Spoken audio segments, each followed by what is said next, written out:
Okay guys, so Cassie took the stand today.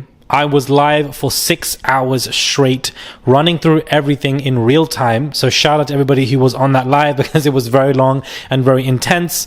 I'm going to try go live tomorrow for the trial. I will try. I'm meant to be catching a flight, so I don't know how I'm going to be doing that and going live for 5-6 hours straight. But Cassie, who broke down on this stand, was telling some shocking conversations and confessions.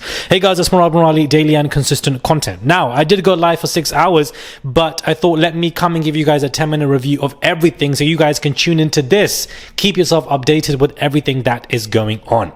Some of the most shocking things that Cassie stated was that Diddy wanted the male dancers to release their liquid, and then Diddy had to go to a second room. Cassie had to follow him, and Cassie was asked to put that specific ejaculation, let's just say, on Diddy's nipples, and that Cassie needed to rub it around.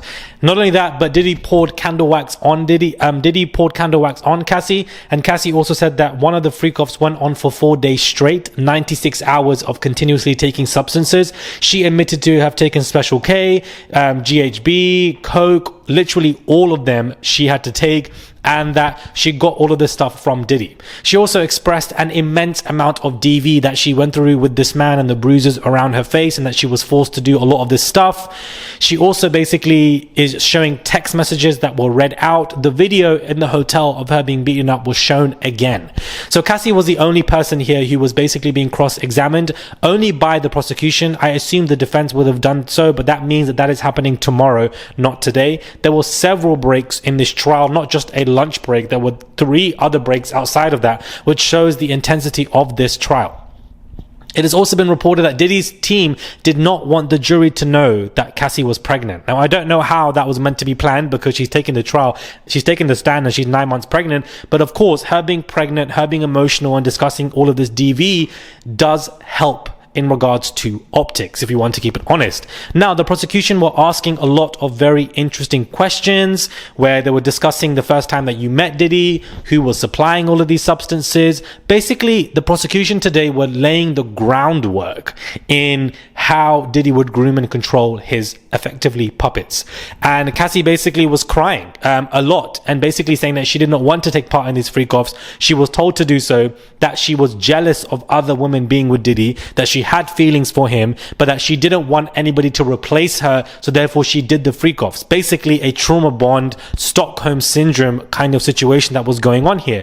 Very deeply psychologically manipulative is really the perspective that we were looking at today when it came to the trial. The immense power and control that Diddy had over Cassie mentally is vast and insane.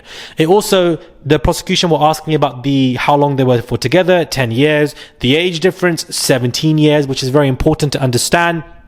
The prosecution asked about the record deal. She said she signed a 10-year deal, 10 album release deal, but she was only allowed to release 1 album, and that she was upset knowing that, Diddy began kissing her when she was 21, and that when she realized 22 and above that Diddy wanted freak-offs more often than her actual job and what she wanted to do. There was one premiere that she really wanted to go to, so she tried to leave early between sessions. Diddy struck her and said that you cannot leave. Cassie also said that she was being tracked by the staff of Diddy, and she confirms that Christina Koren was one of those people that was tracking her to try and find her location wherever she was, whenever Diddy wanted her. So Christina Koren being mentioned in this is a name drop. She does it twice. She herself has been running away from this conversation for a very long time, put up some dumb statement in the Rolling Stone, and now her name is being dragged into this, and it's not a good look for her at all in any way, shape or form.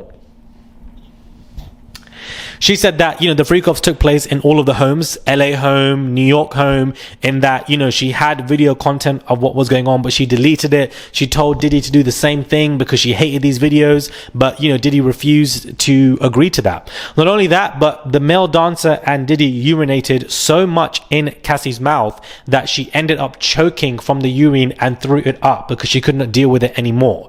The baby oil was Johnson's, from what it was confirmed, and Cassie said that Diddy wanted spurted the oil all over her to the point that she was glistening, and that he kept putting the oil over her every 5 minutes, requesting every 5 minutes. Now, it wasn't confirmed in this hearing today if the baby oil included any substances that would, remove some people's bodily movements and paralyze them, but we've heard it in civil lawsuits, so I'm pretty sure we will hear it in the coming days.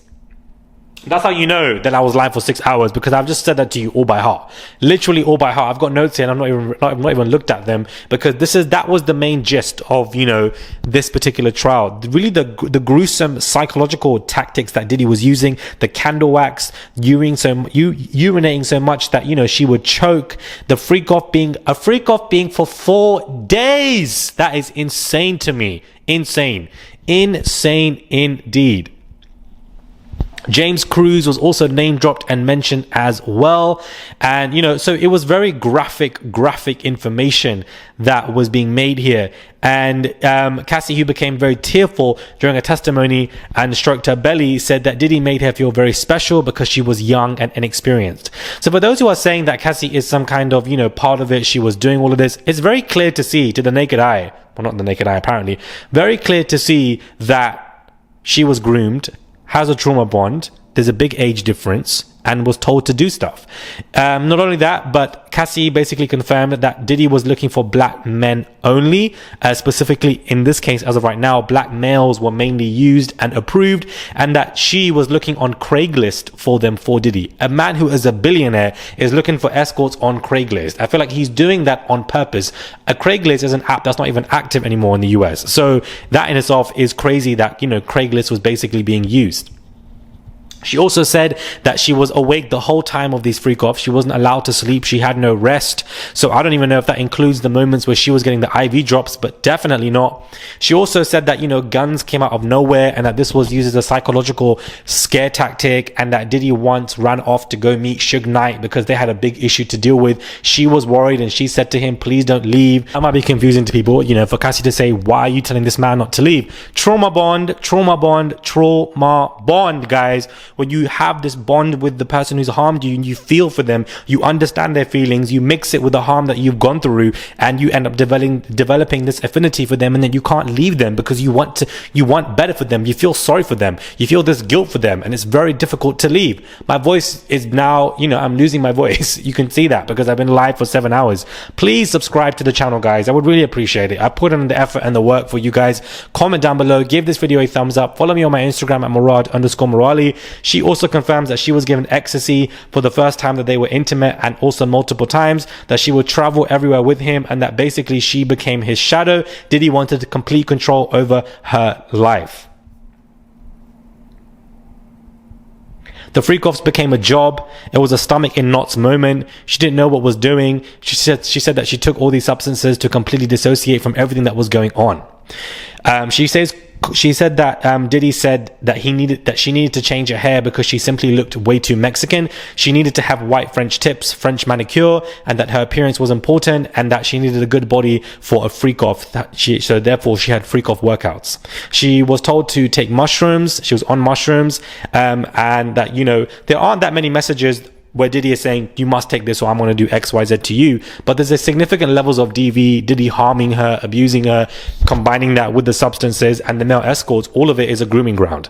So, there is a lot that the defense are going to say. They are going to annihilate Cassie, and I'm very worried for her. She's already crying, 9 months pregnant. She might even go into labor. I don't know what the defense is going to do right now, but it's not going to look good on them going on in a heavily pregnant woman. But at the same time, they are going to drag and annihilate her. So we need to be ready for that, if that begins tomorrow or the day after. Subscribe, comment down below, give this video a thumbs up. Everything you guys need to know, the main points in less than 10 minutes. This was a big day in the trial, and this is only day 2. Near the end of May till the middle of June, I won't be reporting or going live as much. I will be going on a pilgrimage, so I won't be here to do as much. I will be giving reports, but you won't see my face, as that's the best that I can do when I'm in a pilgrimage with a desert that's really hot, and I'm not meant to be spending time on online world, but it coincides, unfortunately. So I will be going away from 28th of May to the 15th of June, but I will try my best to give you guys daily updates still like this and like this only. Subscribe, and I'll catch you guys soon for another video.